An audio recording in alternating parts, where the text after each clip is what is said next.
প্রিয় দর্শক, প্রীতি এবং শুভেচ্ছা নিন। সাজ্জাদ কাদির এই মুহূর্তে আপনাদের সামনে কথা বলতে এসেছি দেশি বিদেশি ষড়যন্ত্রের মুখে বাংলাদেশ সেনাবাহিনী। এই প্রসঙ্গটি নিয়ে এই মুহূর্তে কথা বলবো। আমাদের বাংলাদেশের সব সংস্থা, সরকারি বিভিন্ন সংস্থা, বেসামরিক সংস্থা, প্রশাসন, শৃঙ্খলা বাহিনী সব ধ্বংস করে দেওয়া হয়েছে। সেনাবাহিনী এখনো পর্যন্ত টিকে আছে ভরসার জায়গায়। শেষ ভরসাস্থল আমি বারবারই বলি সেনাবাহিনীকে। সেই সেনাবাহিনীকে ধ্বংস করে দেবার নানা রকম পায়তারা হচ্ছে, সেটি দেশি এবং বিদেশি।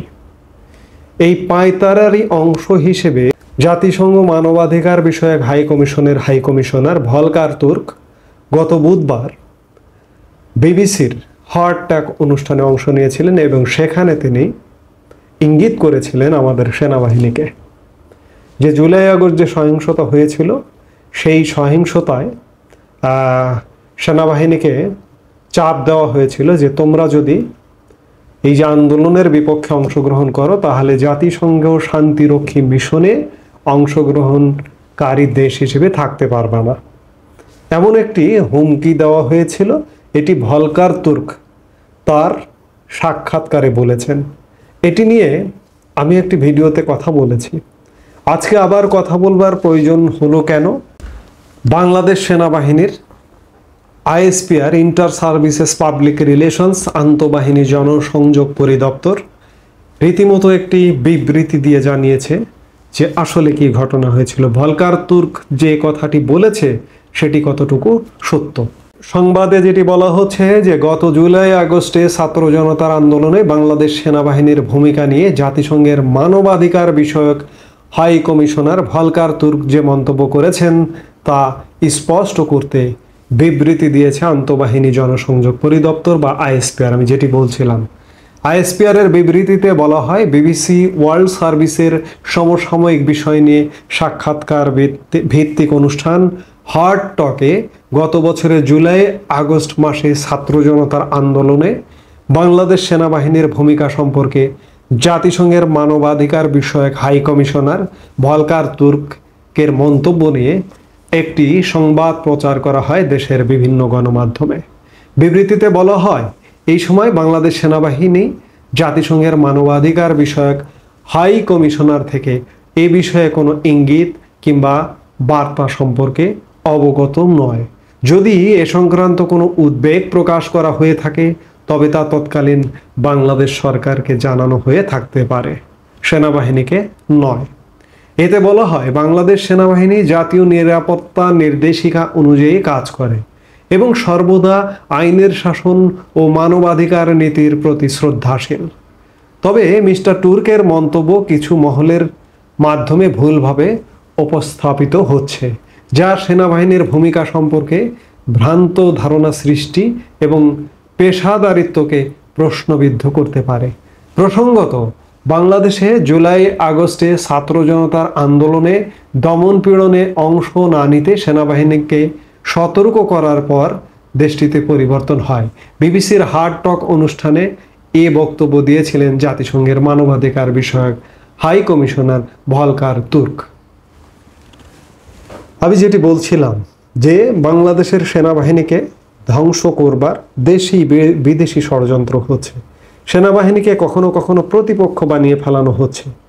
সরাসরি আমাদের কিছু অনলাইন অ্যাক্টিভিস্ট আছে এই বাংলাদেশেই জন্মগ্রহণকারী বিদেশে বসবাসকারী, তারা বিদেশ থেকে সেনাবাহিনীকে নিয়ে নানা রকম অবমাননাকর মন্তব্য করছেন।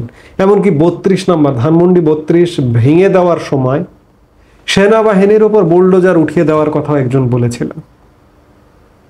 আবার দেশে বর্তমানে একটা সেনাবাহিনী আছে সুশৃঙ্খল, সেই সেনাবাহিনী সেনাপ্রধানকে সরিয়ে দেবার নানা রকম ষড়যন্ত্র হচ্ছে। আবার বিদেশ থেকে জাতিসংঘ মানবাধিকার বিষয়ক হাই কমিশনারের কণ্ঠ থেকে এমন বক্তব্য। সেনাবাহিনী সুস্পষ্ট করে বলছে যে সেনাবাহিনীর কাছে এ ধরনের কোনো বার্তা আসেনি। বার্তা যদি এসে থাকে সেটি সেই সময়ের তৎকালীন সরকারের কাছে আসতে পারে। আমরা আসলে কোথায় আছি? আমরা কি বুঝতে পারছি? আমাদের আসলে এই দেশটাকে ধ্বংসের চূড়ান্ত পর্যায়ে নামিয়ে দেওয়ার একটা পাঁয়তারা চলছে। আমাদের সব সংস্থা ধ্বংস করে দেওয়া হয়েছে, সেনাবাহিনীটি অবশিষ্ট আছে। এই যে আমরা বারবার বলে বলে মুখে ফানা উঠায় ফেলছি যে আমাদের শেষ ভরসা স্থল, আমাদের বাঁচাতে পারে একমাত্র সেনাবাহিনী। এখন পর্যন্ত বাঁচাবার কোনো লক্ষণ দেখছি না, বাঁচাচ্ছে না। দেশ এক অরাজক পরিস্থিতির মধ্যে ঢুকে গেছে। আমি আজকের আর এক ভিডিওতে সিরিয়ার উদাহরণ দিয়েছি। আজকে যদি বাংলাদেশ সিরিয়া হয়ে যায় কিংবা অন্য কোনো দেশের কাতারে চলে যায়, কি অবস্থা হবে, কত বড় মানবিক বিপর্যয় হবে পৃথিবীর, একবার চিন্তা করেছেন? বাংলাদেশের জনসংখ্যা কত? এই বিপুল জনগোষ্ঠী নিয়ে আমরা কোথায় যাব, কি করব? সেই অবস্থায় দাঁড়িয়েছে। আজকে সত্যিকার অর্থে সেনাবাহিনীকেও বিতর্কিত করবার নানা প্রচেষ্টা চলছে। এখন এর থেকে উত্তরণের উপায় কি? এর থেকে উত্তরণের উপায় এই যে বর্তমানে যে একটি সরকার আছে, এই সরকারটির বিদায় নিতে হবে।